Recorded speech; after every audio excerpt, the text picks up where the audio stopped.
Hello everybody and welcome to today's video, where we explore the wild world of Pokemon one countdown at a time. Today, we're diving deep into the top 10 Generation 1 Pokemon.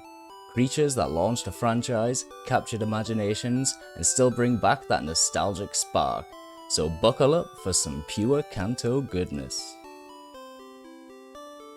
Coming in at number 10, we have Eevee, Dex number 133, type Normal.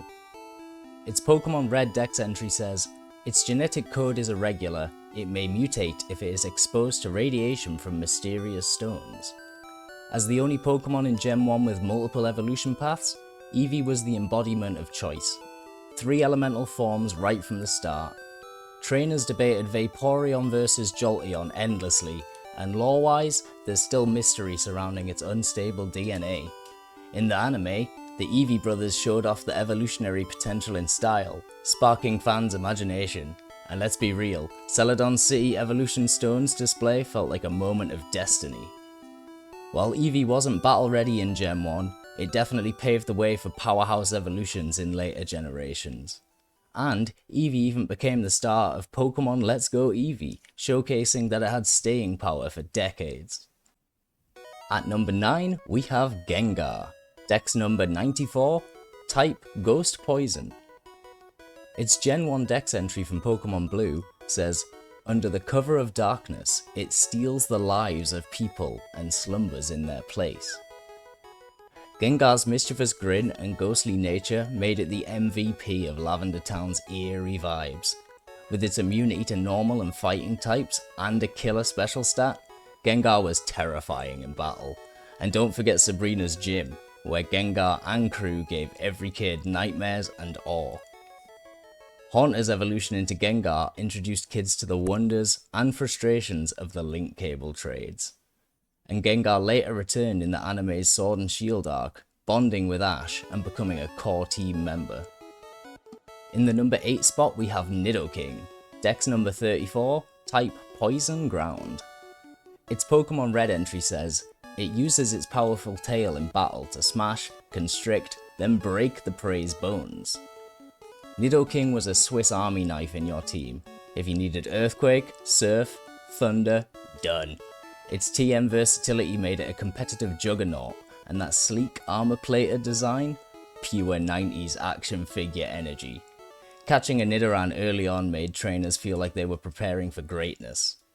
Few Pokemon could balance offense and utility like Nidoking. He was your early game bruiser and late game ace.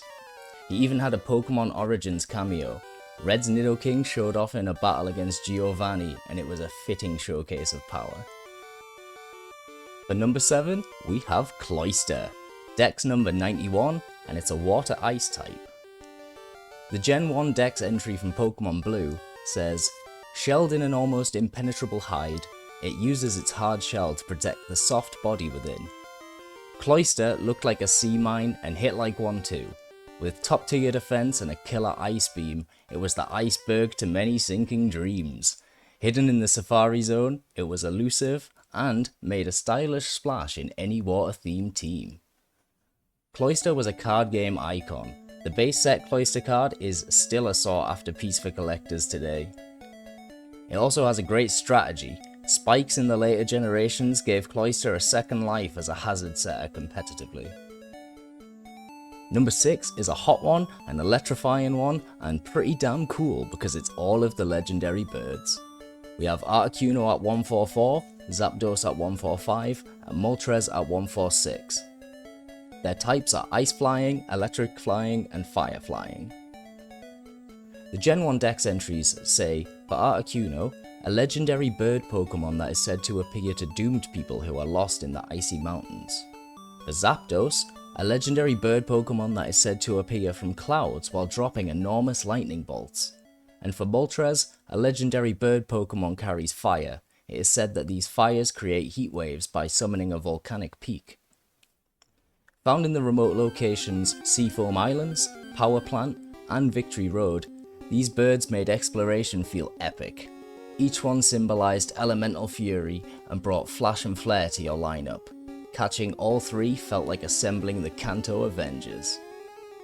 The Johto arc featured an epic clash among the trio, cementing their status as elemental legends. And to be honest, the movie that had those three birds in was possibly my favourite Pokemon movie to date. They had a lot of influence as well. Later trios like the Beasts and the Reggies took direct inspiration from the birds' balanced yet distinctive power themes. Weighing in at number 5, pun intended, it's Snorlax. Dex number 143, it's a normal type. Its Gen 1 Dex entry from Pokémon Red just says, very lazy, just eats and sleeps. As its rotund bulk builds, it becomes steadily more slothful. Who knew a nap could be so disruptive? Snorlax literally blocked progress, demanding a poker flute concert before moving. In battle, its massive HP and devastating body slam made it a force to be reckoned with, and a wall most trainers couldn't bypass. As a pop culture icon, from plush toys to parade balloons, Snorlax is a symbol of cozy chaos. And because of the anime, Ash's Snorlax, with its endless appetite and surprising agility, became a fan favourite. Blazing into number 4, we have Arcanine. Dex number 59, Fire type. From its Gen 1 Dex entry in Pokémon Blue, it says, a Pokémon that has long been admired for its beauty. It runs agilely as if on wings. Arcanine was so majestic, it got mislabeled as a legendary in early Pokédexes. Its roaring speed and majestic mane screamed main character energy. A go-to for players who wanted power and poise without the hassle of hunting out a Moltres. Inspired by Shisa statues from Okinawa and guardian lions of Chinese lore.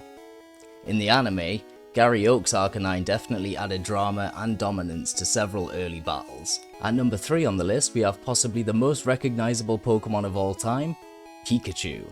Dex number 25, Electric type. From Pokemon Red's Dex entry, it says, when several of these Pokemon gather, their electricity could build and cause lightning storms. Pikachu's rise from common encounter to franchise mascot is absolutely legendary. With rosy cheeks and shocking cuteness, Pikachu became the face of every game, show, and cereal box. Whether you're battling Team Rocket or starring in a Super Smash Bros. Tournament, Pikachu holds its own. Pikachu is also anime royalty. Ash's Pikachu went toe-to-toe with the legendaries and somehow lived to tell the tale. Not only that, but it's a global icon. It was featured in the Macy's Thanksgiving Day Parade and on countless merchandise lines worldwide. Coming in at number 2, we have Alakazam. Dex number 65, Psychic type. Its Gen 1 Dex entry from Pokémon Blue says, whose intellect is worthy of being called genius? Its brain continuously grows, instantly solving every math problem. Alakazam was the glass cannon of Gen 1. It had blinding speed, devastating psychic attacks, and a defense stat made of tissue paper. But who needs armor when you can read your opponent's mind? Trainers cherished their Abra to Kazam evolution arc, no matter how many teleports they had to suffer through. If you didn't already know, the twin spoons represent amplified psychic energy, and yes, they do bend. In the anime, Sabrina's creepy gym and Alakazam's illusion tricks left every 90s kid spooked for sure. And finally, in our number 1 spot, we have the big one, Mewtwo. Dex number 150, Psychic type. Its Gen 1 Dex entry from Pokémon Red says, it was created by a scientist after years of horrifying gene splicing and DNA engineering experiments. Mewtwo wasn't just strong, it was a mythos. Hidden in Cerulean Cave behind an Elite Four gauntlet, Mewtwo was the true final boss of Kanto. The moment you heard its cry, it was go time. Its debut in Pokémon the first movie brought tears, chills, and a whole generation's moral awakening. It left a mega legacy. Mewtwo received not 1, but 2 mega evolutions because one form just wasn't enough for this absolute beast. And for years, Mewtwo reigned as the uber tier standard. If you saw it, you prepared or you lost. Well, that about wraps it up for our countdown of the top 10 Generation 1 Pokémon. Which one sparked your nostalgia? Which picks shocked you like a thunderbolt to the heart? Drop your thoughts in the comments, hit that subscribe button, and we'll see you next time for another epic Pokemon showdown. Catch you in the tall grass, guys.